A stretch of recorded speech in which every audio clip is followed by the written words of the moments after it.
selaku pengacara majlis. Yang dihormati dan dikasihi yang berbahagia Tuan Guru Datuk Dr. Harudin, pengasas dan juga penasihat Darul Syifa Malaysia, Badar Baru Bangi. Tak lupa kepada rombongan Datuk, iaitu ahli keluarga beliau sendiri, daripada 5 orang pengiring hari ini. Tak lupa juga kepada yang berbahagia Ustaz Abdul Razak selaku penceramah 2 slot pada sesi pagi tadi. Datuk-datuk, datuk-datin, tuan-tuan, puan-puan, sahabat-sahabat saya urusia Seminar Perubatan Islam 2014 yang merupakan kali kedua dianjurkan di masjid ini. Alhamdulillah, kita mengucapkan syukur kepada Allah Subhanahu wa taala kerana pada petang ini, petang yang penuh bermakna, sangat bermakna bagi kita semua dan juga amat bermakna juga bagi kami warga Masjid Tuanku Mizan, kerana kehadiran buat julung kalinya yang berbahagia Tuan Guru Datuk Dr. Harudin untuk bersama-sama dengan para jemaah masjid ini, bersama dengan kaki tangan awam di Putrajaya dalam Seminar Perubatan Islam, di mana ianya merupakan suatu detik bersejarah bagi kami semua untuk mendapatkan ilmu-ilmu khususnya berkaitan dengan perubatan Islam. Demikian juga saya merasakan begitu teruja juga dengan kehadiran tuan-tuan puan-puan pada sesi petang ini, yang saya kira mungkin belah petang ini maklumlah waktu yang agak kritikal, dan waktu ini jugalah yang saya fikir Tuan Guru kita ada masa kerana jadual yang begitu padat bagi beliau sendiri. Baik, insyaAllah petang ini kita akan berbicara tentang pengubatan Islam, yang mana kita tampilkan daripada awal pagi tadi, iaitu Persatuan Kebajikan dan Pengubatan Islam Malaysia Darul Syifa, yang mana merupakan salah satu institusi pengubatan Islam yang telah mendapat pengiktirafan daripada bahagian tradisional dan komplementari Kementerian Kesihatan Malaysia. Jadi dengan pengalaman yang ada dan juga dari sudut kepercayaan khususnya rakyat Malaysia kepada Darul Syifa, maka pihak masjid mengambil kesempatan itu untuk memulakan sesi pada petang ini, sesi bual bicara kita perubatan Islam, iaitu berkaitan dengan konteks pengubatan Islam yang kini kian berkembang dan bagaimana Darul Syifa menjadi sebuah institusi yang diberi kepercayaan oleh Kementerian Kesihatan. Jadi mukadimah yang dia tunggu bahawa petang ini saya nak mulakan dengan pandangan Tuan Guru terlebih dahulu dengan pengubatan Islam dan juga kita kata peranan Darul Syifa sendiri dalam memberikan sumbangan kepada masyarakat dari sudut ilmu pengubatan Islam ini. Silakan.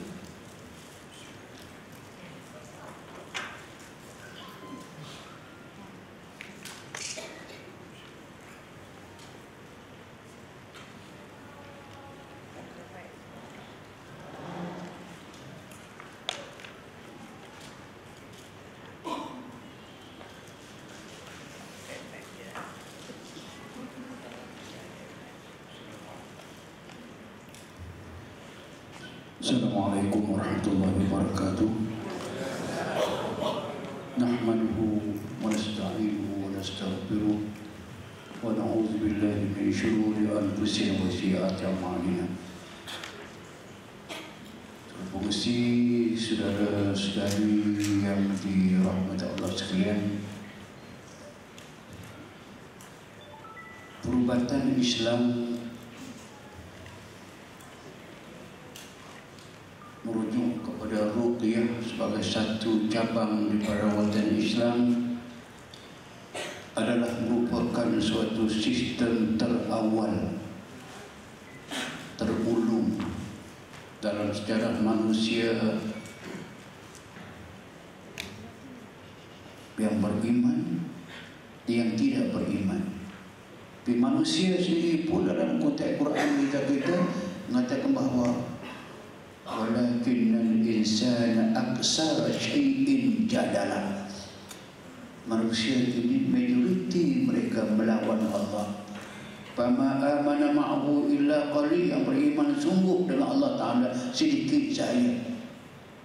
Wa qalilun min ibadiyah syakur, sedikit sangat di kalangan manusia itu yang beriman. Syakur kepada iman Allah Ta'ala.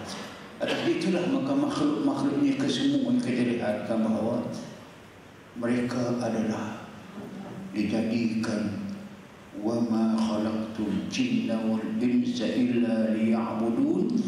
Tidak Allah jadikan jin dan manusia itu melainkan kesemuanya untuk menyembah dan taat kepada Allah Subhanahu wa taala. Namun demikian kita dipahamkan, diajak kita beriman sedari awal, beriman dengan ghaib. Allah tidak ghaib, Allah kes khusus. Walaupun tidak dapat lihat dengan mata kepala kita, kita dapat melihat Allah dengan mata hati kita. Kita ada mata hati. Kalau yang mata hati ini buta, dia tak akan dapat lihat kebesaran Allah. Kalau jelek mata hati ini, dia nampak kebesaran Allah. Alamul ghaib. Sedari awal surah Al-Baqarah, alladzina yu'minuna bil ghaib wa yuqimuna as-salat wa mimma razaqnahum yunfiqun ulaika ala hudan min rabbihim. Sampai habis ayat. Orang yang beriman, kita termasuk di samping kita percaya dengan Allah Subhanahu wa taala, yu'minuna bil ghaib. Kita beriman dengan adanya ghaib, ada alam ghaib. Senang cakap, ruh yang ghaib kepada kita. Wajib percaya sebab dia ada ayat tadi. Dan banyak lagi, malaikat juga gaib daripada kita, syurga gaib daripada kita, neraka gaib daripada kita. Kesemua ini memang alimul ghaibi wasyahadah. Allah sahaja yang mengetahui, alim al-ghaib, segala yang gaib, asyahadah yang nyata. Dan la ya'lamul ghaiba illa hu. Tidak ada yang mengetahui perkara gaib, hakikat gaib tidak diketahui melainkan Allah Ta'ala sahaja. Sampai Nabi kita pun dalam Quran menyebut, Nabi kita pun sehebat-hebat manusia, sesempurna-sempurna manusia, kekasih Allah Subhanahu wa Ta'ala. Nabi kata apa? Quran menyebut kepada kita, lau kuntu a'lamul ghaiba lastaksartu minal khair wa ma massani yasu. Kalau ana a'lamul ghaiba, mengetahui perkara yang ghaib, lastaksartu minal khair, nescaya saya meminta apa sahaja yang berlaku kepada saya, kesemuanya baik. Wa ma massani yasu, kejahatan apa pun tidak kena kepada aku. Tapi Nabi berlaku kejahatan, dia kena racun. Nabi kena sihir, sabit dengan hadis Bukhari. Disihirkan oleh Labib bin Al-Asam Al-Yahudi. Sampai disebutkan dengan detail lah hadis sahih itu. Dia buat macam mana? Dia curi sikat Nabi kita. Di sikat itu ada beberapa helai rambut Nabi yang gugur. Itu tabi'ilah. Daripada barang yang Nabi gunakan, sikat mustin wa musyatah, rambut yang tersangkut, tergugur pada sikat itu, digunakan oleh Yahudi ini dengan jampi mentera sihir, dengan menggunakan keadaan jin, syaitan, puluh dan sebagainya, ditanam dalam telaga Anwar Syarwan di bawah batu. Dan Nabi kita tidak kena sihir macam orang kena sihir, tidak. Kemuncaknya sahaja Nabi lakukan satu perkara yang memang tak patut lupa, tapi Nabi terlupa. Sekejap saja datang Jibril, dia tidur, datang Jibril, ubat sihir, maka habis sihir. Ini berat-berat yang Nabi katakan, aku tidak tahu, aku kena. Cuba kita fikir dengan cara yang rasional. Nabi sah dia kena sihir dengan hadis Bukhari. Nabi tidak tahu kata dia kena sihir. Sampai Jibril datang bagi tahu kata huwa matbubun. Matbub mashhur dia kena sihir. Baik. Kalau Nabi kena sihir, Nabi tidak tahu. Bagaimana boleh seorang tukang ubat, seorang pesakit datang kepadanya, pesakit itu tidak tahu kata dia kena mari kepada perawat. Perawat kata, kamu kena sihir. Dia tahu di mana? Pesakit tak tahu. Dia pula boleh tahu pula. Nabi kena sihir sendiri, Nabi tidak tahu. Itu saya kata, inilah yang katakan. Maka ada hadis dalam masjid, dia kata, man ataka hinan fasaddaqahu faqad kafara bima unzila ala Muhammad. Sesiapa yang datang kepada tukang sihir, termasuk kahin yang mengetahui perkara ghaib. Al-kahin alladhi yadda'i an ya'lamul ghaib. Dia mendakwa dia tahu perkara ghaib. Sihir perkara ghaib. Dia tahu di mana? Kalau kita kata dia tahu yang ghaib, orang yang dengar begitu percaya, cakap dia pula faqad kafara bima unzila ala Muhammad. Dia sudah kufur dengan apa yang diturunkan kepada Muhammad. Kalau yang pergi itu kufur, yang mengamalkan beberapa kali kufur. Inilah yang saya sebut sangat mengatakan bahawa dalam kepercayaan kita kepada alam ghaib ini, yang jelas Quran menyatakan ini ada, wajib percaya. Ruh ada, wajib percaya. Syurga ada, alam kubur ghaib kepada kita. Bila sabit sangat dengan Quran itu, maka ada. Atas itulah kita kena hati-hati, jangan sampai tidak terperangkap jatuh kepada sihir dan kubur. Wallahu a'lam. Baik, jelas ya. Disebutkan tadi sihir bagi seseorang yang mengetahui perkara yang gaib. Siapa yang pergi jumpa dengan siapa-siapa orang tahu dalam badan dia ada, macam Ustaz Razak sebut tadi, ada 5 ekor, ada 6 ekor, tu makna tu tukang sihir lah tu. Okey. Baik. Saya banyak terima soalan. Saya risau juga kukuk yang bertanya soalan-soalan tu dia pernah pergi. Mungkin dia pernah pergi tu kan? Dia dah tanya soalan tu, masih lagi ragu-ragu di hatinya. Dia tanya apa, bagaimana cara berubat, yang mana ada telur, ada limau nipis, kain kuning. Banyak soalan tu. Dalam 5-6 orang tak orang tanya dengan tu. Dan dia juga nak kaitkan sikit, ada kaitan di antara rawatan makhluk halus ni tu berkait dia menggunakan daun bidara ataupun gangguan. Ada tak dalil yang khusus supaya orang faham nampak kalau di setengah tempat tu guna limau, guna garam kasar, guna lada hitam, ada yang guna daun bidara kan. Tapi mana yang kata yang lebih menepati syarat? Kalau ada, dia kata dalil-dalil yang jelas untuk kami semua fahami. Banyak soalan sedemikian ya. Jadi tak tahu itu bomoh kan. Dia kata ada yang ayat Quran dia baca, lepas tu pakai pula warna kuning, merah, lepas tu pula bila suruh mandi suruh berkemban. Dia kata, ini kita risau ni.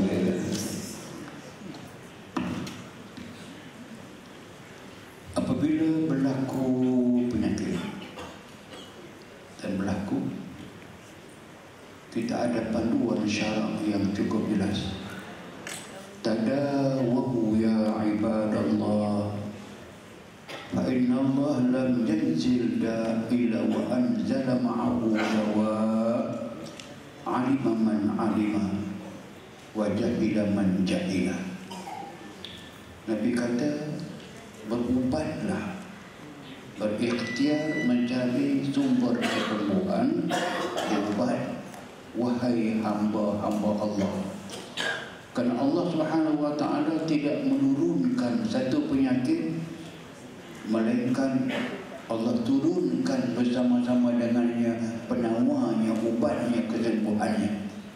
Alima man alima, diketahui ubat oleh orang yang tahu mencari ubat, pakarnya, orangnya, ahlinya. Wa jahila man jahila, memang tidak diketahui oleh orang yang tidak tahu data ubatnya di mana. Lalu ikhtiar itu kerja kita, tapi dengan syarat ikhtiar itu tidak menyalahi dengan kaedah syarak. Sebab panduan syarak kesemuanya jelas kepada kita. Apa ada panduan syarak bagi kes khusus, katakan sihir tadi atau gangguan makhluk halus? Tentang gangguan makhluk halus daripada Quran, inna syaitana lakum aduwwun fattakhizuhu aduwwa. Syaitan memang dia musuh kepada kamu, hendaklah kamu deal dengan dia sebagai musuh selama-lamanya. Syaitan musuh. Lumala'atiyannahum min bayni aydihim wa min khalfihim wa an aymanihim wa ajmalihim wa la tajid aktsarahum syakirin. Dia macam bersumpah di hadapan Allah Subhanahu wa taala, dan dia kena hambat, kena kutuk Allah Subhanahu wa taala. Dia kata la'atiyannahum, pasti kami akan pergi berjumpa dengan anak Adam, cucu Adam, keturunan Adam.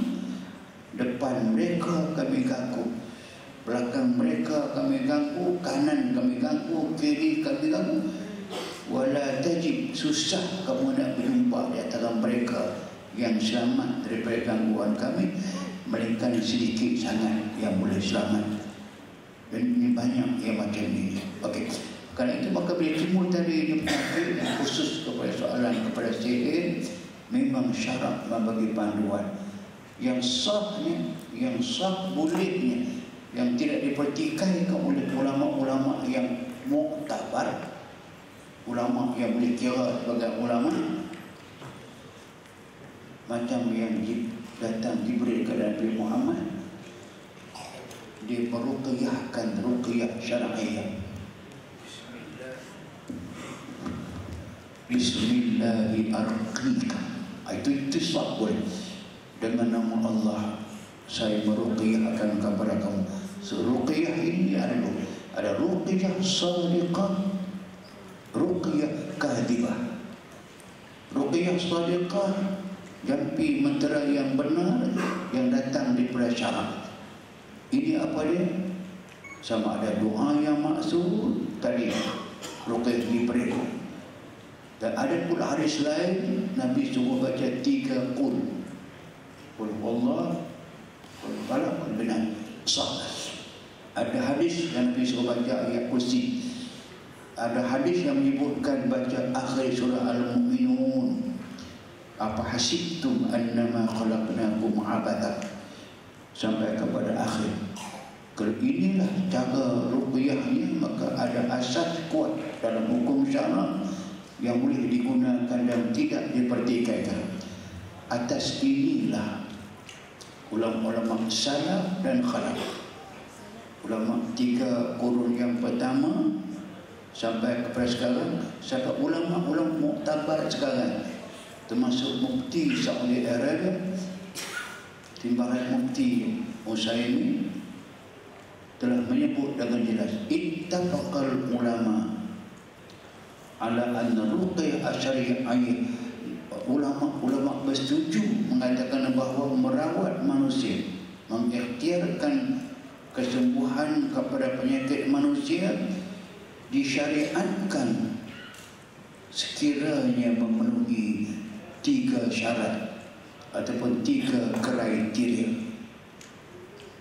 1, meruqyahkan dengan ayat-ayat Quran dan al-hadis dan doa-doa yang maksud. Pakai ayat Quran, pakai hadis, pakai doa yang maksud. 1. Yang kedua, boleh meruqyah penyakit itu termasuk sihir tadi dengan tidak menggunakan 3 ini, menggunakan bahasa ibunda mereka. Kita panggil jampi mentera, dengan syarat jampi mentera itu tidak ada perkataan yang tidak faham dan tidak ada perkataan syirik padanya. Kalau jampi tak faham maknanya, apa yang tak faham maknanya, macam saya jampi tetap faham ke tidak? Min hindra al-jin nam hindra al-jin a'la lizidqin ka'aqin kahlil maludin la yamudin saslin nakin au khalaq.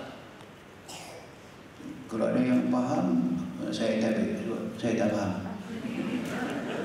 Seripah orang Arab yang ngerti Arab, kata ini bukan Arab, kata.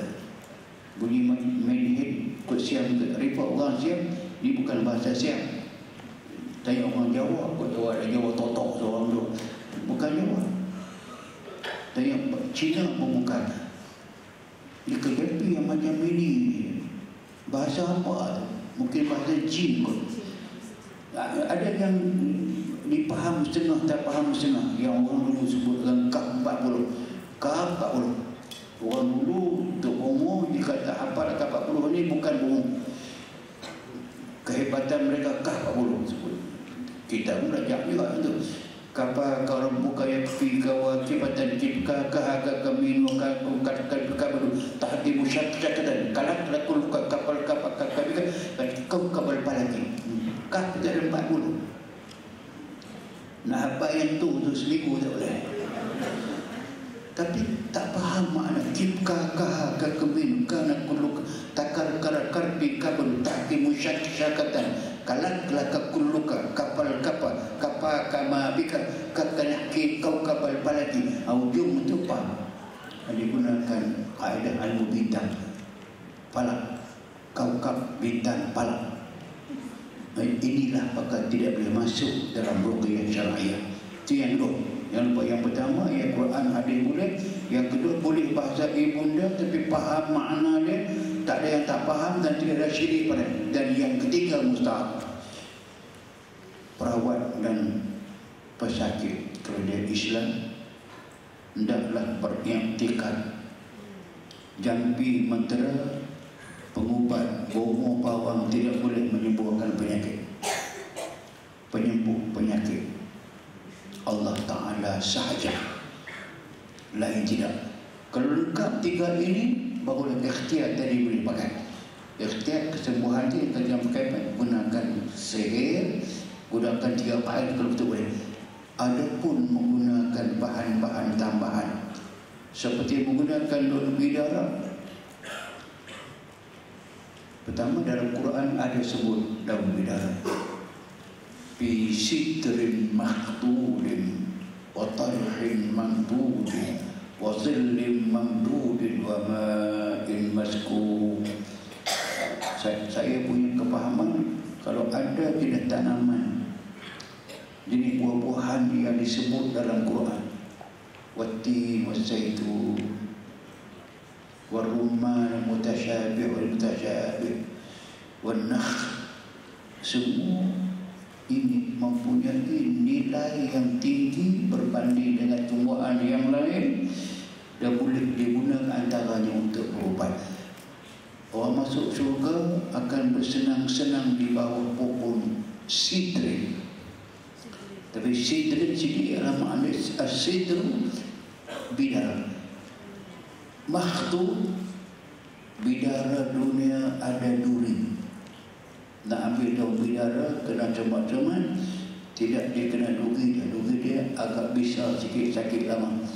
Tapi dalam syurga sidrin makhtud, bidara yang tidak ada duri. Nabi sebut dalam hadis sahih, wa antu akhadu sab'u waraqatin min as-sidri. Yang kena sihir, Nabi bagi tahu di antara pengobatannya, kamu ambil 7 helai daun bidara. 7 itu minimum, lebih boleh. Kalau nak cukup dengan 7 pun tidak mengapa, lebih pun boleh. Wa an yu'khal sab'u wa hadis yu'khal sab'u waraqat, ambil 7 helai daun bidara bagi sihir.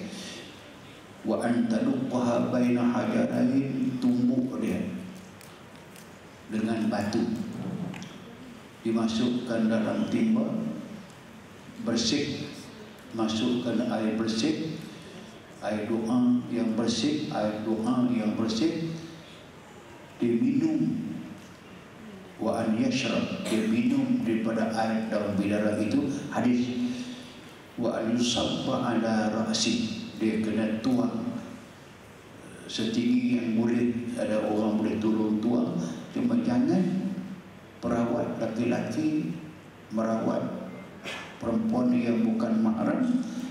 Jangan perempuan yang merawat laki-laki yang bukan mahram pergi duduk mandi. Jangan. Syarat merawat, biar bagi suami dia mandi, kalau isteri suami dia mandi. Hadis yang menyebut kena tuang atas kepala, duduk di bawah, naik atas kursi, tuang air daun bidara tadi atas kepala dia sebanyak yang mungkin. itu boleh, dan hadis sahih. Dua. Yang ketiga, penggunaan bahan yang disebut tadi ini, disebut garam, disebut lada hitam. Ini dibalik kepada fas'alu ahla dzikri in kuntum la ta'lamun. Kamu tanyalah ahli dzikir. Jangan silap. Ahli dzikir itu bukan bermakna orang-orang yang sentiasa berzikir kepada Allah bagi setengah tarikat. Dan ahli dzikir ini maknanya ahlul ilmi wa ahlul khibrah. Orang yang ada ilmu, ada pengetahuan, pakar lah. Supaya orang pakar yang tahu. Saya dapati mengata memang penggunaan lada itu atas amalan ahli dzikir. Mereka gunakan untuk memegang tangan orang yang kemasukan makhluk halus dan sebagainya. Memang makhluk ini amat menyakiti mereka dengan penggunaan lada hitam, lada sulah boleh buat boleh. Boleh digunakan, boleh, tapi saya tak pakai. Dan boleh digunakan garam. Fatwa daripada ulama yang muktabar dahulu sampai sekarang ini, terutama kita tengok mungkin al-fatawa ulama al-haram, betul-betul ulama negeri haram, maka mereka memberi fatwa yubihu isti'mal al-ma', diharuskan, dibolehkan menggunakan garam fi ba'dil ahwal, dalam setengah-setengah keadaan, untuk merawat tempat. Bukan orang, tempat, rumah, jalan, bangunan, padang, jalan raya yang ada gangguan, boleh menggunakan itu. So ini balik kepada is'alil mujarrid wala tas'alil tabib. Tanyalah orang yang pernah mencuba, jangan tanya orang yang tahu teori saya. Sebab itu kita mencuba pengalaman saya dan pengalaman orang yang telah kita belajar, boleh menggunakan demikian, tidak berlawan dengan syarak, boleh menggunakan daun tadi.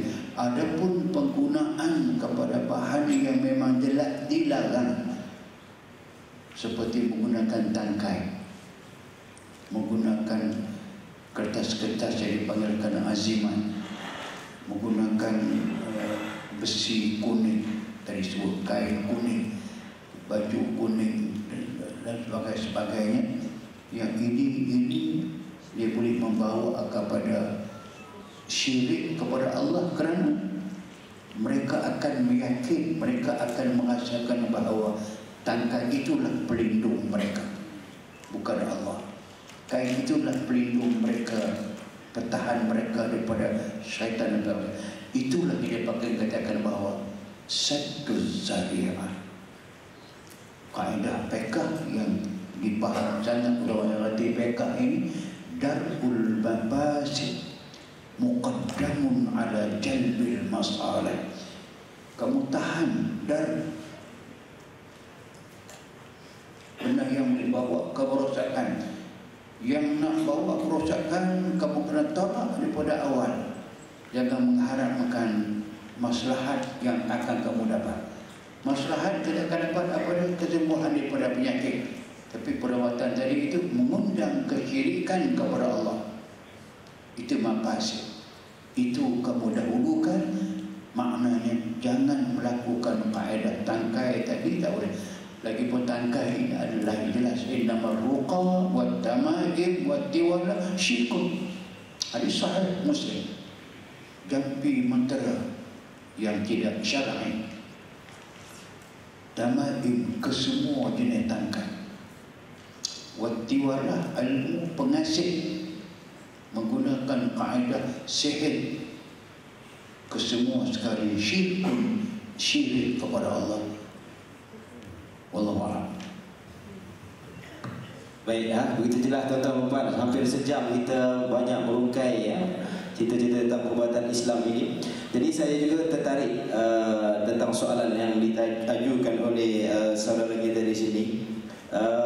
Dia berkaitan dengan isu semasa dulu. Yang mana kita lihat, walaupun dah daripada kita kata daripada misteri dari jadi misi mencari, dan hari ini tragedi soalan daripada sahabat kita ni berkaitan dengan ni lah. Dia kata kehilangan kapal terbang ni. Agak tuan-tuan pun nak dengar tak ulasan tuan guru? Dia kata boleh tak kalau dari sudut rawatan Islam ini bagaimana, ataupun dari sudut tak bukan rawatan Islam pun, pandangan agama kita, bagaimanakah kaedah sebenarnya kita merasakan kalau kita tengok Dr. Nuruddin ada Datuk Nuruddin kata mungkin ada sesuatu di sebalik alam yang nyata. Kemudian dari sudut Dr. Nick, Datuk Nick kata, dia kata dengan teknologinya. So boleh tak tuan guru rangkumkan di antara alam nyata dan alam selain daripada alam nyata itu, alam lain, dalam kita kata memberi pandangan, walaupun kita dah agak hari ni nampak dah isu agak reda sedikit mungkin diketemui ke apa ke. Jadi nak kaitkan dengan Islam itu sendiri, ada soalan di sini tanya, boleh tak perawat tahu macam mana nak tahu kedudukan status MH370? Bisa dikatakan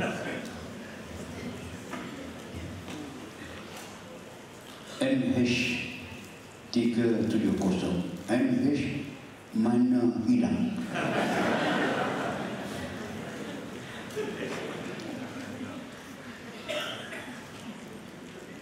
Satu yang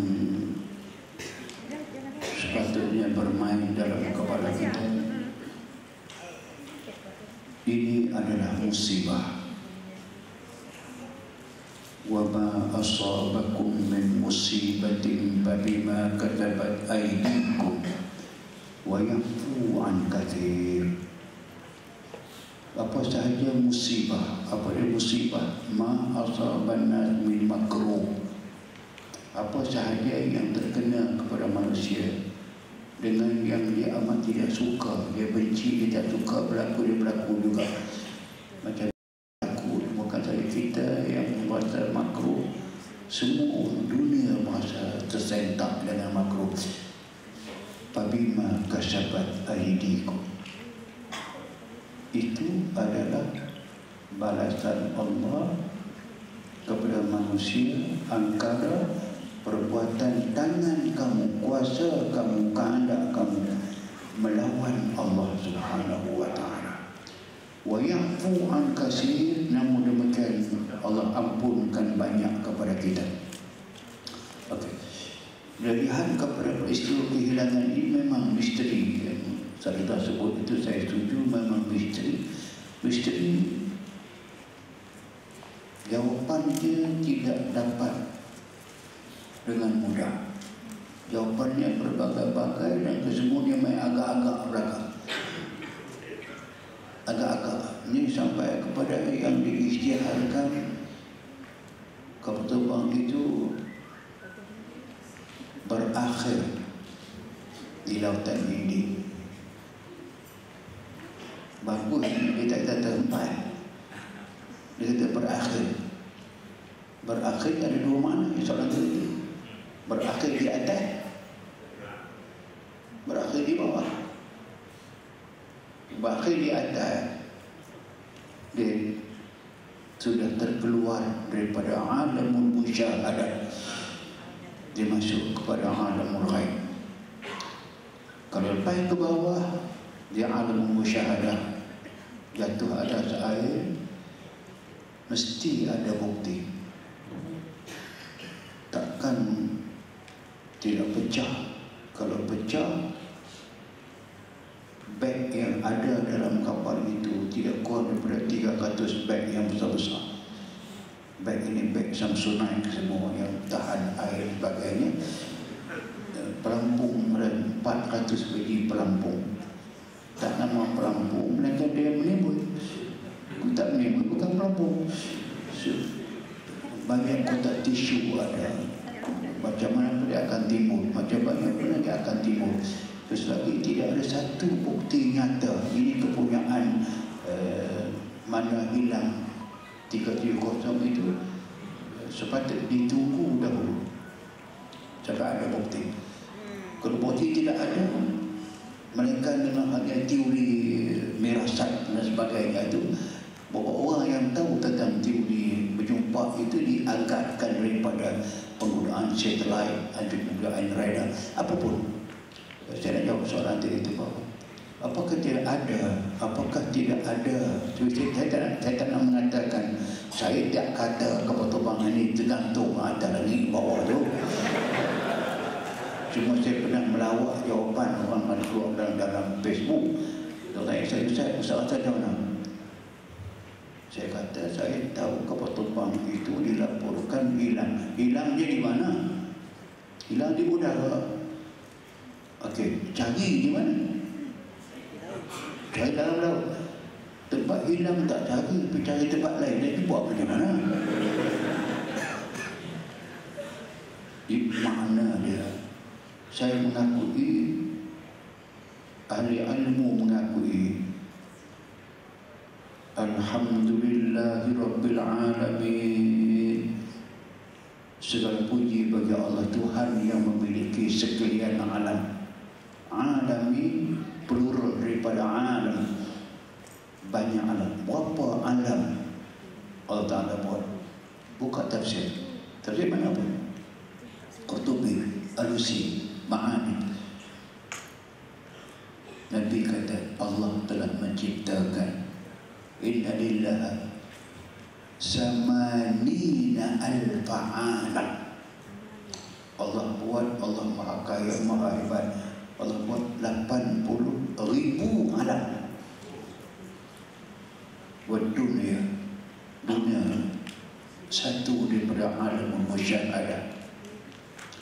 Alam malaikat, alam ruh, alam syurga, alam neraka, alam mizan, alam sirat, alam jin, alam jin. Termasuk dalam banyak alam itu ada alam jin. Alam jin. Berlakukah tidak dalam dunia ini manusia boleh masuk dalam alam jin? Boleh. Boleh itu bukan cerita dongeng.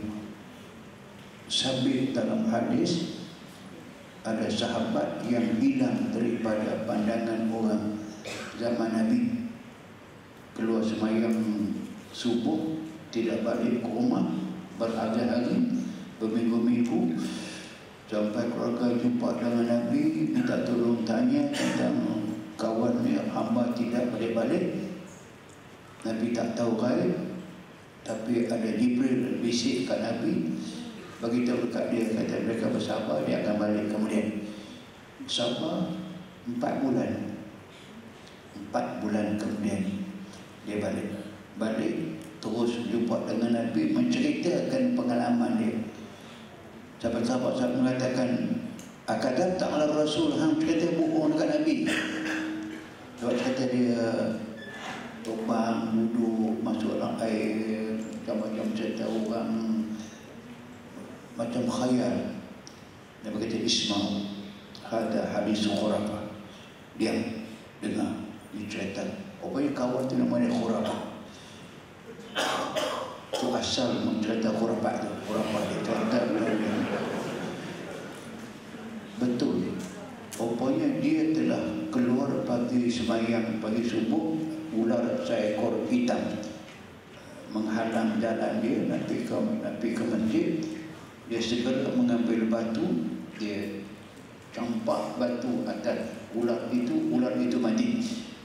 Ular itu mati, dia pingsan. Dia sedar-sedar dia berada dalam alam jin. Dibicarakan dia di mahkamah istana kehakiman. Tuduhan dia telah membunuh orang kita. Bercara nasib baik dia diberi seorang lawyer, seorang peguam untuk membela dia. Peguam dia berhujah, anak korban saya ini aku tahu.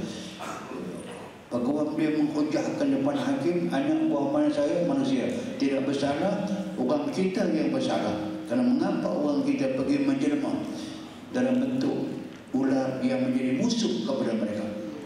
Agama mereka Islam, sunat mereka bunuh ular yang berbisa. Mengapa kawan kita ini pergi ambil rupa ular yang berbisa?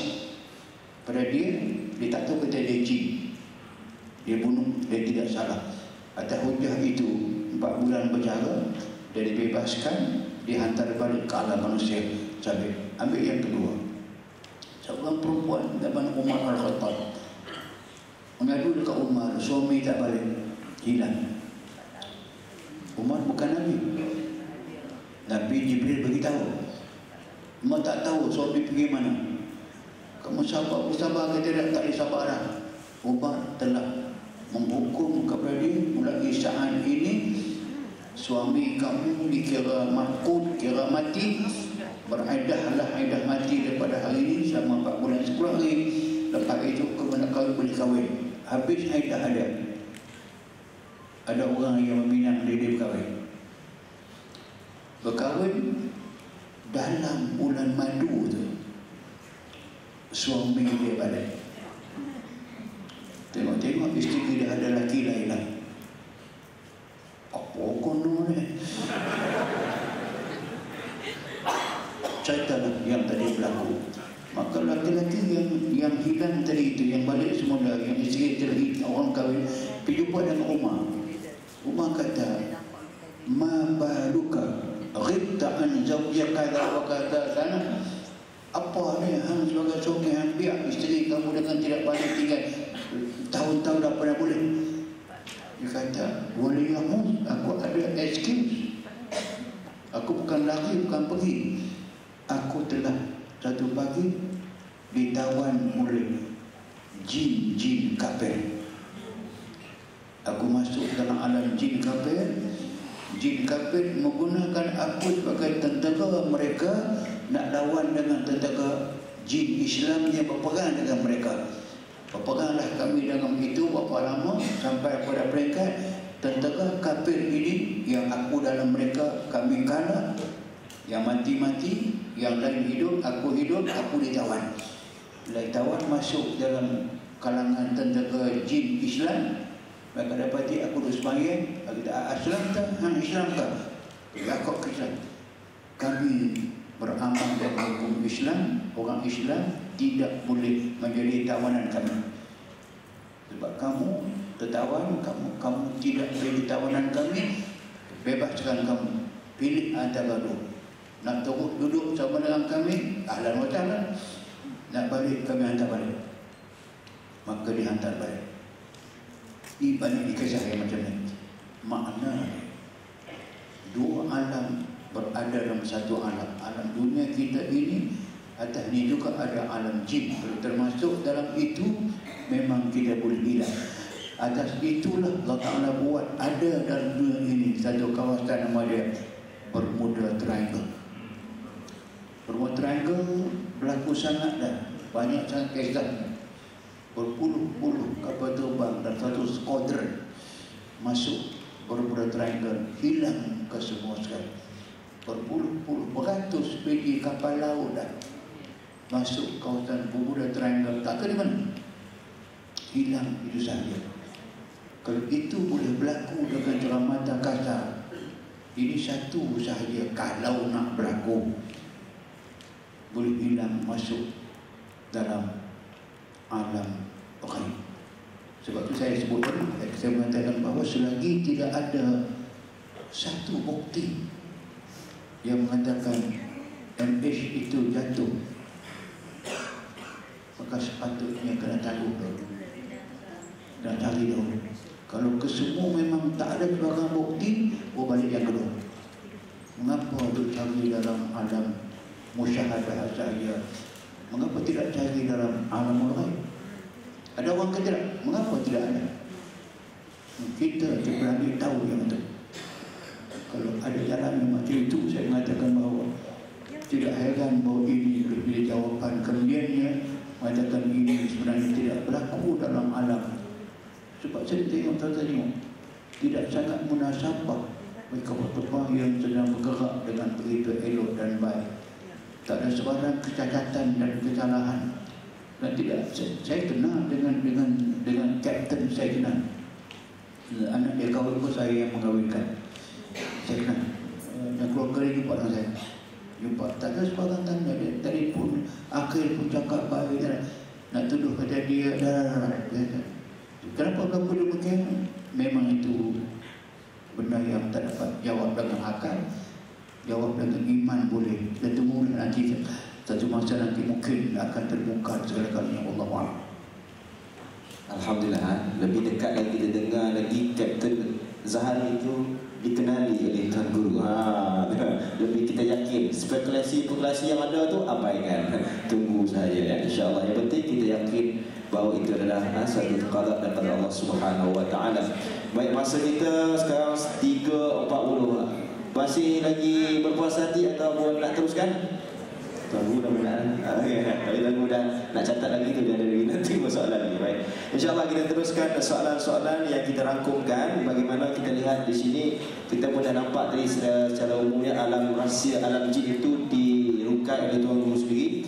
Bahawa kita dapat lihat dari 80,000 alam yang diciptakan, hanya satu sahaja alam dunia ini pastinya boleh berlaku pelbagai dalam kehidupan manusia itu sendiri. Baik, di sini saya nak bawa soalan daripada kita punya yang bertanya ini. Dia kata berkaitan dengan ialah apa yang berlaku dalam masyarakat kita pada hari ini bila berlaku kematian ibu dan ayah. Kemudian oleh kerana dekatnya mereka dengan ibu dan ayah, dia kata sampai terbawa-bawa dalam kehidupan nyata ni. Bila dia kata dia pergi Mekah, dia jumpa ibu dan ayah dia itu di alam nyata. Saya tak pasti itu jin ke syaitan. Kalau tak Tuan Guru kupas, mungkin ada dalil-dalil yang khusus boleh disandarkan. Demikian juga lah kalau dilihat dalam, dia kata dari sudut alam jin ini juga yang sering bermain di pemikiran orang Melayu, iaitu berkaitan dengan SAKA, Saka. Ini kalau boleh Tuan Guru tolong bagi penjelasan yang begitu terperinci supaya orang Melayu kita ini keluarkanlah belenggu sama ada saka itu wujud ataupun tidak. Silakan.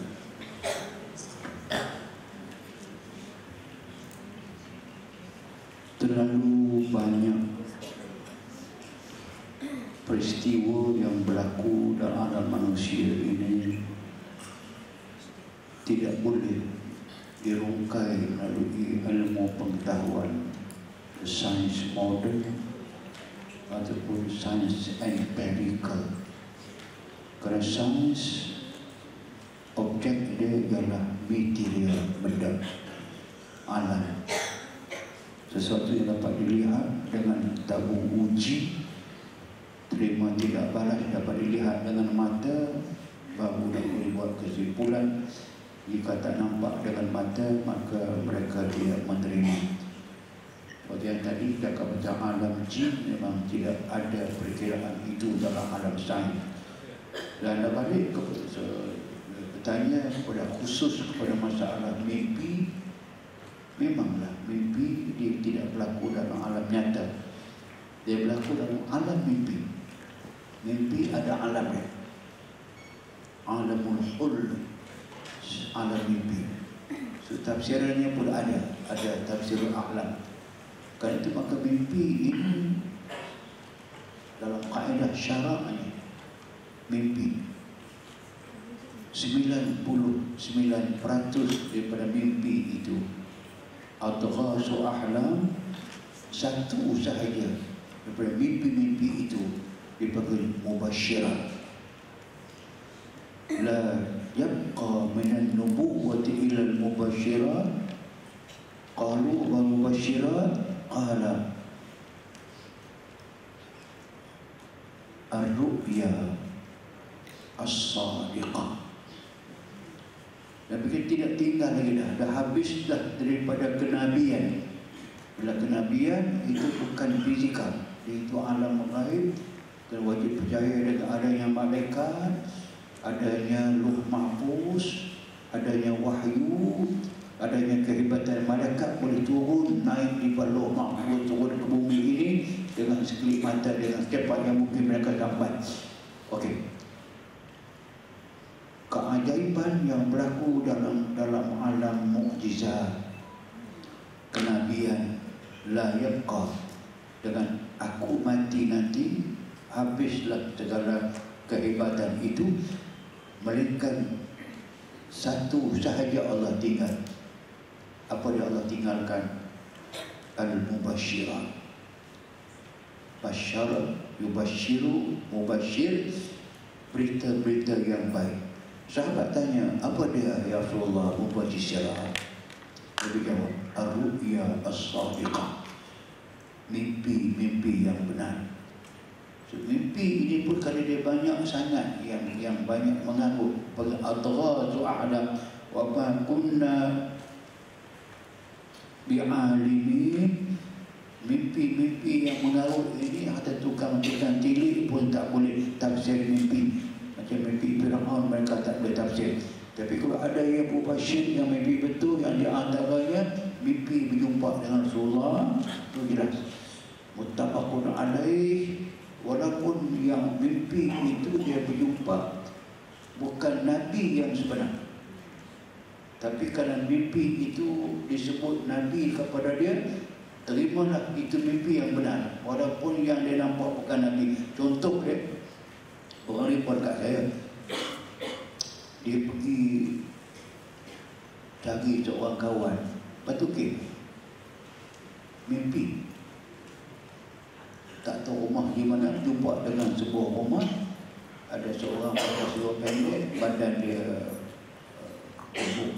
gedempong, pakai seluar pendek, sedang cuci kata MG sports car, kata sports.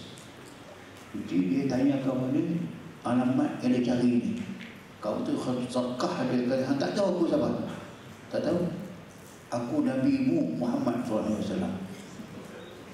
Weh, Nabi ada sports car, Nabi pakai seluar pendek lah, badan melengging lah, tak, ambil lah. Dia kata, man ra'ani bi manamihi faka'annama ra'ani bi hayati. Dia berjumpa dengan aku dalam mimpi dia. Di mimpi itu jumpa aku sungguh macam dia nampak aku masa aku hidup. Bezanya makam. Ada yang jauh, yang dekat, Nabi ada jumpa Nabi kulit hitam, jumpa dengan Nabi kulit hitam melekat. Takkan Nabi begitu. Tapi apa sahaja itu lebih bakal, tak apalah. Tapi itu yang tak dapat kita nafikan. Ada hadis yang tetap Nabi, cuma makam dia tak sampai kepada yang sebenarnya, biar jumpa macam syibih tak syibih. Okey. Tapi balik-balik kepada yang tadi itu, yang mimpi jumpa dengan bapa kita, dengan mak kita, dengan arwah yang mati semua itu kena faham dahulu. Maka itu bukan maknanya anda boleh masuk ke dalam alam barzakh. Tak. Bukan maknanya orang yang mati dah itu boleh keluar alam barzakh jumpa dengan kita. Tak. Pasal wa min waraihim barzakhun ila yaumi yub'atsun. Kamu mati sahaja, roh kamu masuk, badan masuk dalam alam kubur, roh kamu masuk dalam alam barzakh, ilah. Masuk itu tak boleh balik dah, ilah sehingga berlaku hari kiamat. Mimpi tadi itu berlaku dalam alam mimpi. Dalam alam mimpi ini ada dua pula, bagi dua alam dia. Ada mimpi, dan mimpi itu boleh pakai, ada yang benar tapi sedikit saja. Yang kebanyakan yang tidak benar lebih merupakan adghasu ahlam. Apa mimpi yang benar berlaku? Sayyidina Umar, seorang kawan yang keluar berperang meninggal, syahid. Bapaknya dia keluar perang itu dengan pinjam pedang daripada kawan, pinjam shell, apa namanya, perisai daripada kawan. Dia mati dalam peperangan. Dia bagi mimpi dekat rumah, mimpi dekat rumah, kamu pergi carilah pedang yang sumbing di sini, tempat macam ini, perisai kalau macam ni, tali macam ni, kamu ambil, pergi bagi balik kepada simpulan dengan simpulan.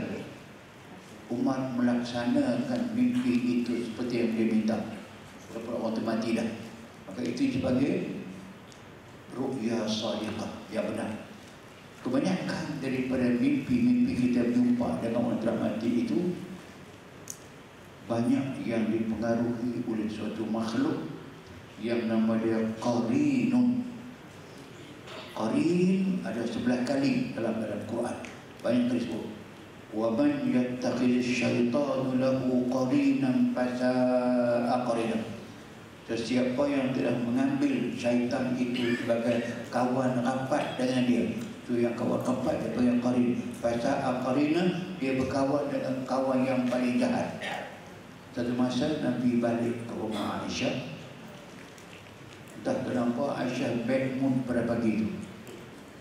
Sambut Nabi pun bukan macam muka biasa, muka macam muncul.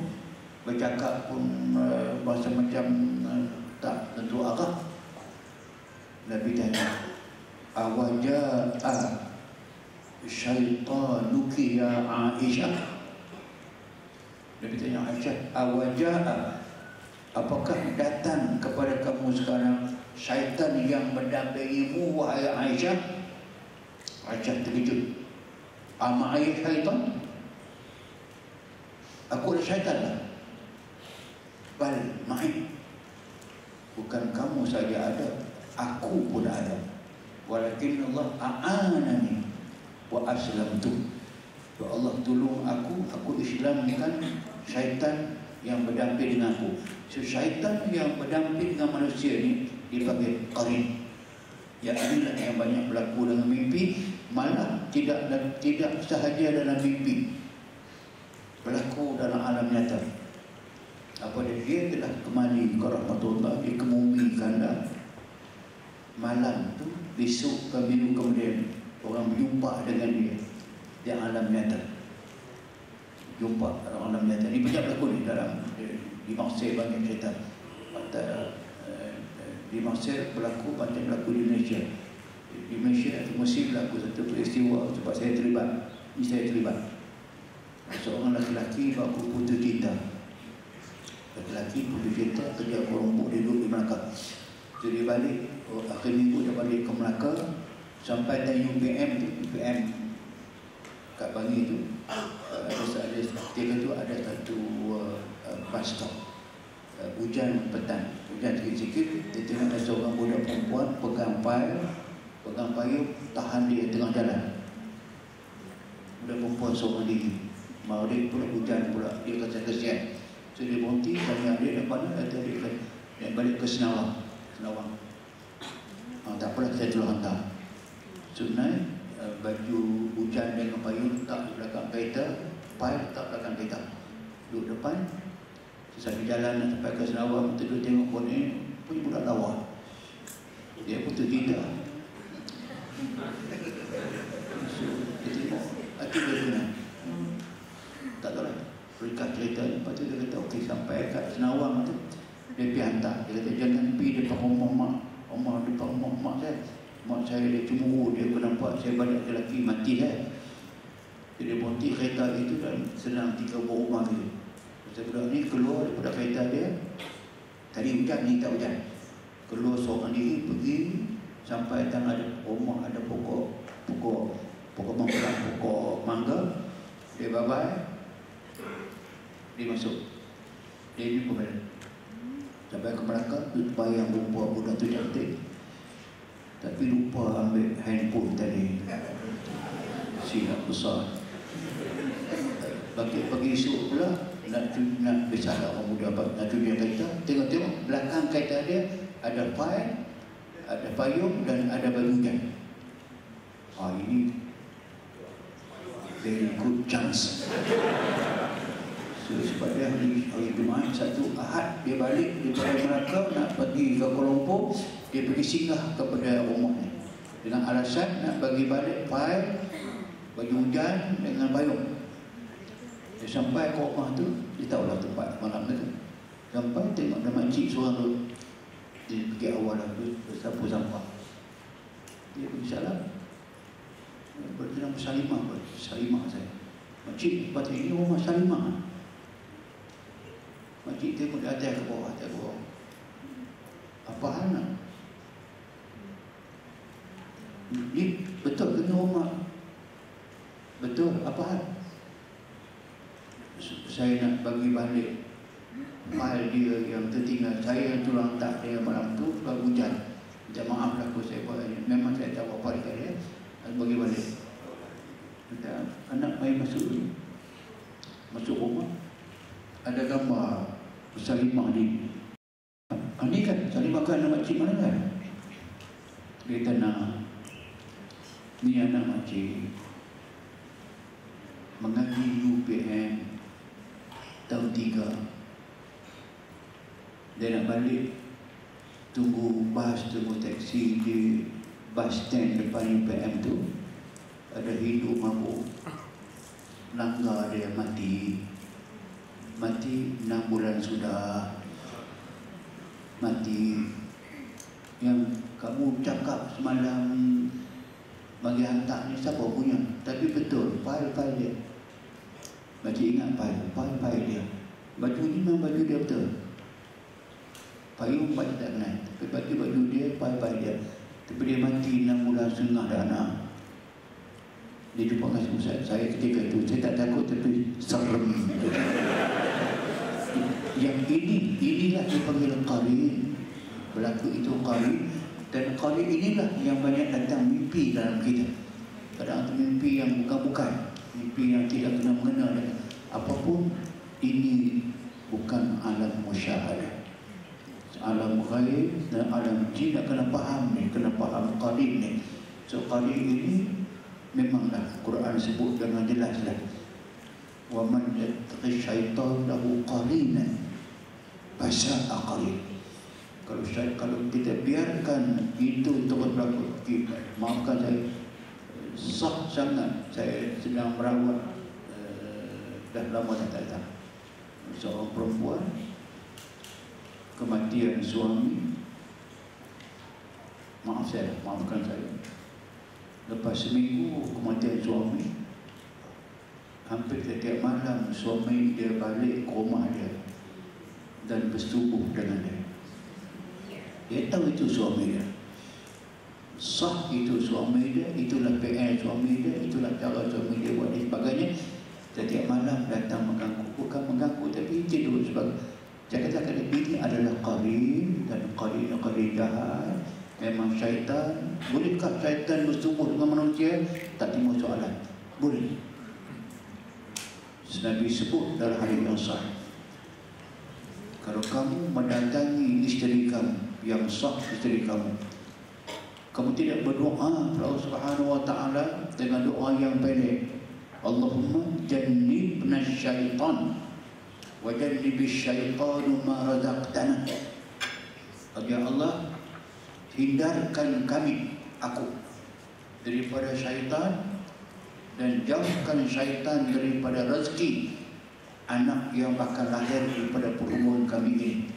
Kalau kamu tidak berbuat demikian, Nabi kata, sabaqaka syaitan, syaitan akan lebih dahulu bersetubuh dengan isteri kamu. Kalau berlaku anak keluar malam itu, maka anak itu dipanggil mukhannas.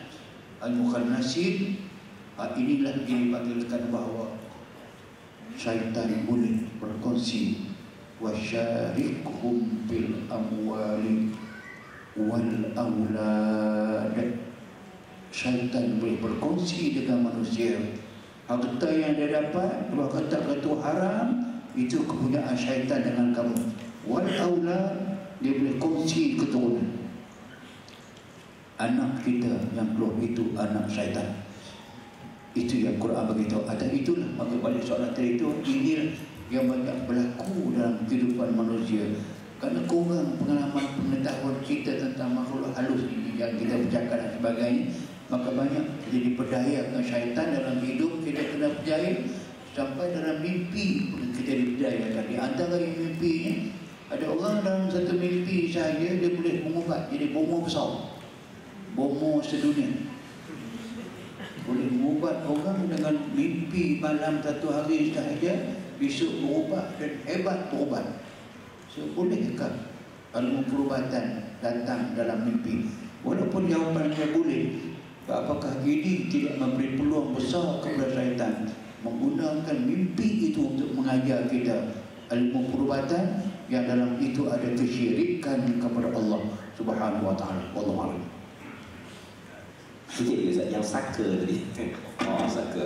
Tak saya. Sorry. Bagus saya tahu. Okey, istilah yang selalu bermain di mulut ramai perawat-perawat.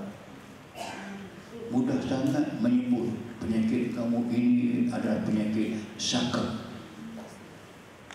Bukan pusaka. Kalau pusaka tak apa, aku terima kata. Dia panggil saka.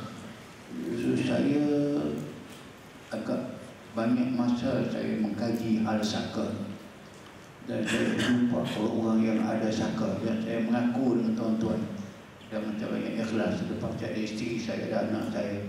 Ayah saya ada saka. Ayah saya ada saka. Dan tahu namanya pun. Situ Balik Angin. Dan masa saya kahwin dengan Kak Jah, pada depan saya ada. Memang ayah saya sakit. Bila sakit, dia jadi macam, saya ingat lagi, dia jadi macam kanser, tak kanser, tapi dia keluar nanah, kuat telinga, sakit. Dia tengah teruk, hampir pingsan begitu. Saya tahu kalau saya nak bagi saka datang mudah ya. Pakai baju duduk tepi hospital, sebut hospital saja, dia akan marah. Bangga dia akan bersilat, dia akan maki kat saya apa semua, tak tahu apa. Dia nak bila dia sakit macam tu, dia pergi ke hospital, bagi saka tu. Dia datang, saya tak nak pakai. So, saya kena marah lah. Dia menolak sekali silat. Akhirnya kita sorry lah, tolong ubat. Okey. Dia akan minta air, dia baca doa dia, ada pertambahan dia air kelembak lah, air putih lah, putih. Itu bagi dia minum, saya muka dia terus bangun sihat, walafiat seperti sedia kala. So, saya nak beritahu tuan-tuan, memang ayah saya ada saka. Saya tahu saka ini makhluk halus. Dan saya tidak akan ambil saka, dan ke semua kami 10 adik jangan siapa pun ambil. Dan kita beritahu dekat dia. Ayah saya pun tidak menuntut kamu buat bersama dengan dia, tapi kamu turun atas nama orang dahulu punya idea untuk saya dulu ada, turun, cukup dekat tu. Jangan datang lagi kepada saya akan ambil ilmu ayah saya. Tapi bukan kamu saka. Dan saya percaya sekadar ini, ayah saya meninggal selesai waktu, tapi saka tidak datang kepada siapa pun. Okey, saka ini ialah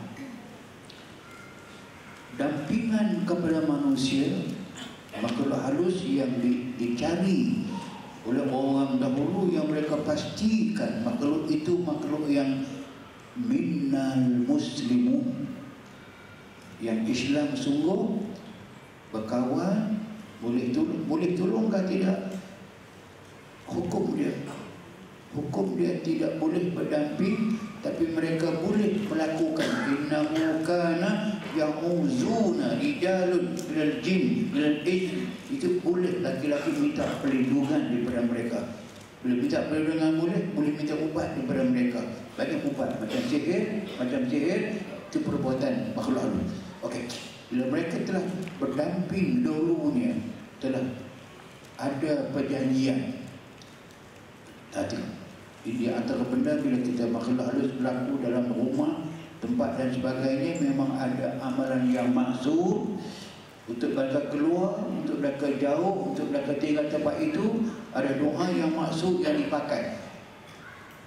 Makna dia betul dan sahlah itu betul. Unashidukum bil ahdil ladzi akhastumuhu ma'a Sulaiman ibni Dawud an tarhalu an diyarina wa la tu'zuna ahadan abada. Boleh ada yang ada paksi lain, tambah sedikit lagi baik. Uahidukum bil ahdil ladzi akhastumuhu antum wa aba'ukum antarhalu an diyarina wa la tu'zuna ahadan abada. Aku ingatkan kepada kamu dengan janji yang telah kamu buat. Wahai makhluk halus, aku ingatkan kamu dengan janji yang telah kamu teraikan. Kamu dengan bapa-bapa kamu dahulu, dengan Nabi Sulaiman bin Dawud. Oh, kamu dah berjanji dah, kamu tidak nak menyakiti kami, tak nak duduk bersama dengan kami. Sekarang irhalu, senang cakap, berabot daripada rumah kami ini. Wala tu'duna, jangan siapa-siapa pun kamu sakiti. Ahadan, siapa pun jangan, abadan, selama-lamanya. Sebab ingat berjanji itu, maka mereka akan tinggal. Termasuk yang nama tadi itu Saka, yang dia ada sama kita. Dia makhluk halus, dia tertakluk kepada janji itu. Ada al-'ahd. Sebab tu yang Nabi Sulaiman sebut itu. Nabi Sulaiman diberikan keistimewaan kepadanya, yang Sulaiman minta dengan Allah Subhanahu wa taala jangan diberi keistimewaan itu kepada mana-mana makhluk selepas daripada Nabi Sulaiman. Rabbi habli mulkan la yanbaghi li ahadin min ba'di. Sulaiman sebab dia wafat, dia minta kepada Allah Ta'ala, ya Allah, ya Tuhanku, kurniakan kepada aku ini kekuasaan, bulkan raja yang berkuasa, yang memiliki segala kuasa dan kekuatan untuk semua makhluk halus tunduk di bawah dia, angin tunduk di bawah dia, awan tunduk di bawah dia, ikan tunduk, semua makhluk halus tunduk di bawah dia. La yanbaghi li ahadin min ba'di, jangan kamu anugerahkan kepada seorang pun selepas daripada aku. So, doa itu doa Nabi, dia makbul. Tahu makbul di mana? Nabi kita pernah satu masa, satu ketika dalam semayang, Iblis datang dengan tosh, dengan api, jamu api, membakar Nabi waktu dalam semayang. Nabi tangkap makhluk itu dengan tangannya. Hadis sahih, Nabi cekik dia sampai keluar lidah dia. Nabi kata hatta uhissa burda lisani, aku cekik dia, keluar lidah dia, kena tangan aku, sampai aku terasa burda lisani, lidah yang sejuk walaupun dia yang panas. Ketika itu aku terbayang, teringat, aku nak tampak tu, aku nak tampak dia salah satu daripada tiang Masjid Madinah, biar besok dia dipermain-mainkan oleh anak-anak kecil Madinah. Tetapi segera aku teringat doa Nabi Sulaiman, Rabbi habli mulkan la yanbaghi li ahadin min ba'di. Jangan ada orang yang boleh menangkap macam ini, maka aku lepas dia balik. Mana kalau aku boleh tangkap, boleh tampak, doa Sulaiman tadi sudah ditolak oleh Allah Ta'ala, kerana aku boleh buat macam Nabi Sulaiman boleh buat. Atas itu maka Nabi lepas. Ini sebenarnya termasuk yang dikatakan tadi itu. Kalau dipakai itu, orang yang boleh bersahabat lama dengan dia dipanggil Saka. Saka selalunya memberi pertolongan yang baik. Saka, pusaka, yang pusaka orang dulu itu boleh berubat, boleh tolong, kadang boleh mencari barang-barang yang hilang. Dia lebih tahu, lebih cepat pergi tahu apa yang curi. Kadang-kadang begitu. Tapi kadang ini Saka yang terkenal sekarang ini, Saka yang membawa penyakit kepada orang itu, menjerit tengah-tengah orang. Orang perempuan yang datang dengan pakaian cantik menjerit, melulung, buang kain tudung dan sebagainya. Dia tak malu ke? Dia tak sedar. Siapa yang buat kerja itu? Saka.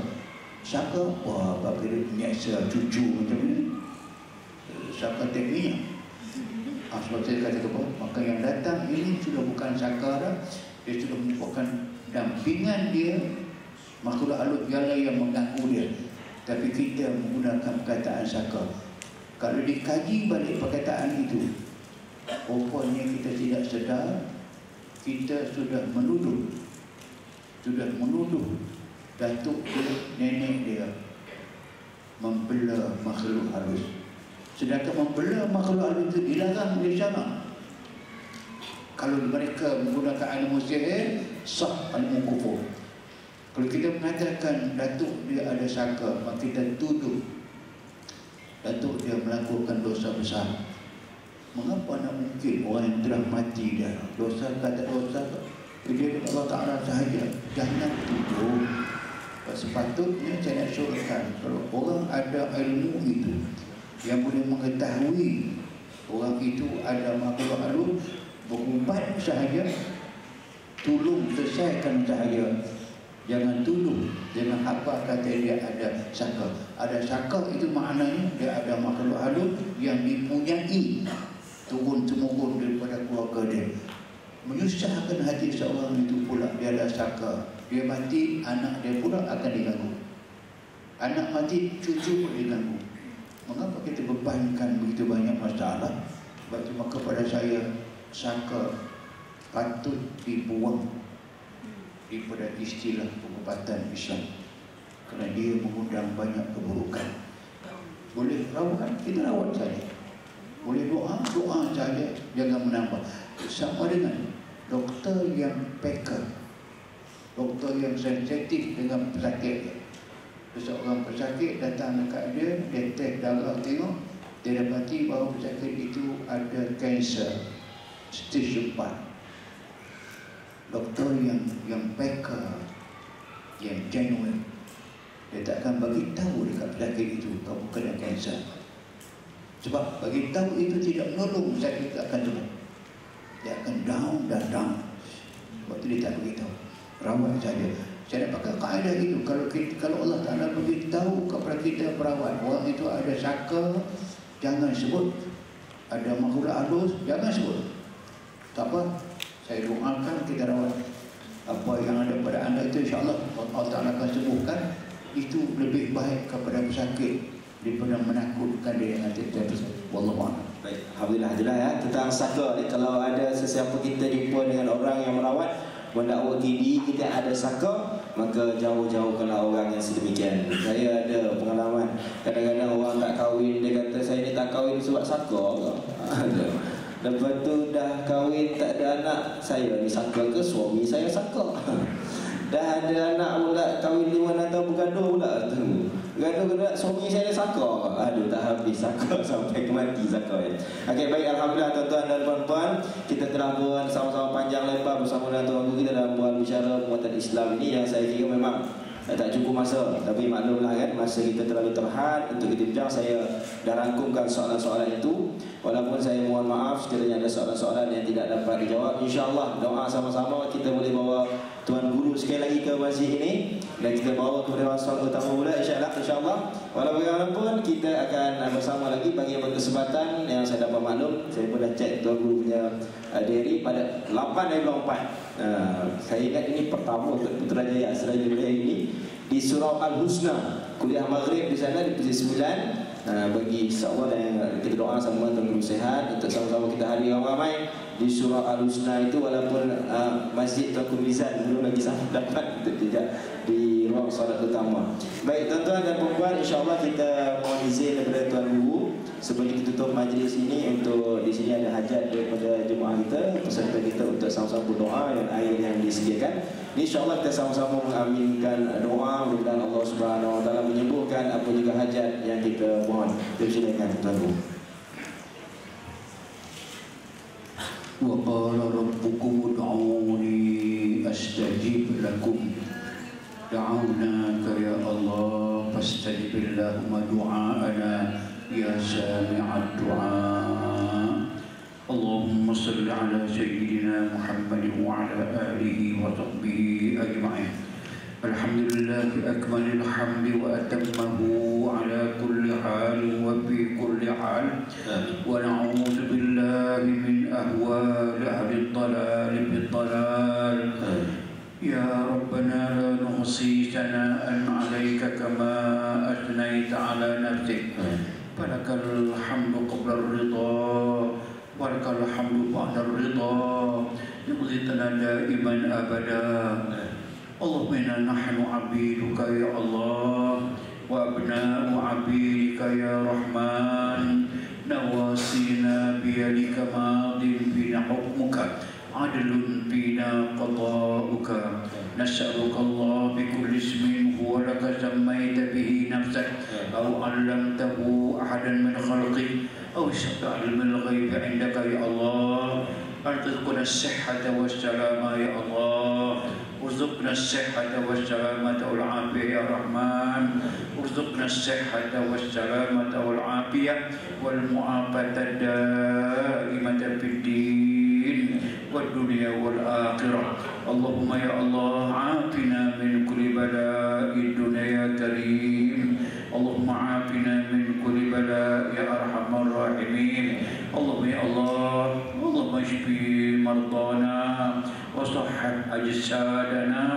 وشتت شمل أعدائنا وانصرنا على من عادانا برحمتك يا أرحم الراحمين اللهم أنزل علينا يا الله يا ربنا دواء من دوائك وشفاء من شفائك ورحمة من رحمتك على هذه الأوجاع والأمراض والأسقام فتبرأ برحمتك يا أرحم الراحمين واغفر لنا حوبنا وخطايانا وهيئ لنا من أمرنا رشدا إلهنا يا الله إلهنا يا رحمن إلهنا يا رحيم أنت رب الطيبين ورب المطببين أنزل علينا يا ربنا دواء وشفاء ورحمة على هذه الأوجاع فتبرأ برحمتك يا عزيز يا غفار يا رب العالمين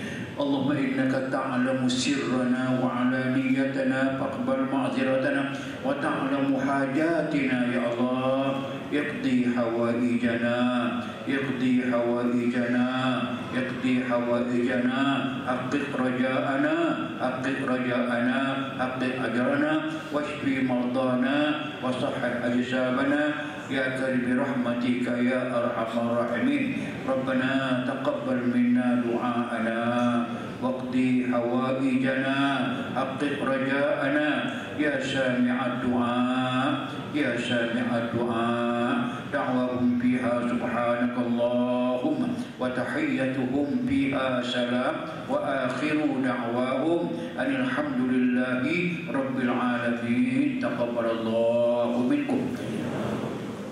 Sekali lagi Assalamualaikum warahmatullahi wabarakatuh. Amin amin ya rabbal alamin. Saya masih merakamkan jutaan terima kasih, banyak-banyak terima kasih kepada Tuan Guru kerana kesudian bersama dengan kita hampir 2 jam untuk berbincang tentang umat Islam.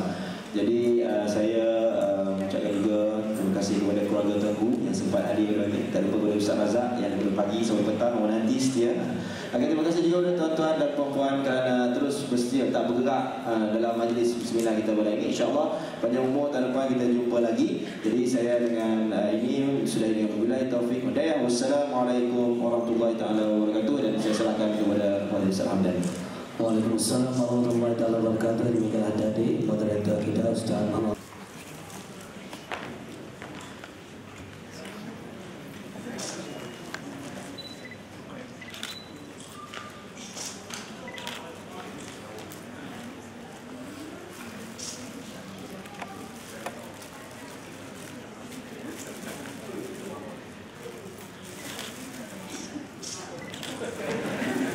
Majelis sekali lagi mengucapkan jutaan terima kasih kepada yang berbahagia Tuan Guru Datuk Dr. Harudin, yang berusaha Ustaz Muhammad Rada bin Ahmad dan yang berusaha Ustaz Ahmad Rijal di atas penyampaian cendera hati itu tadi. Jadi mohon jutaan terima kasih kepada semua para peserta seminar.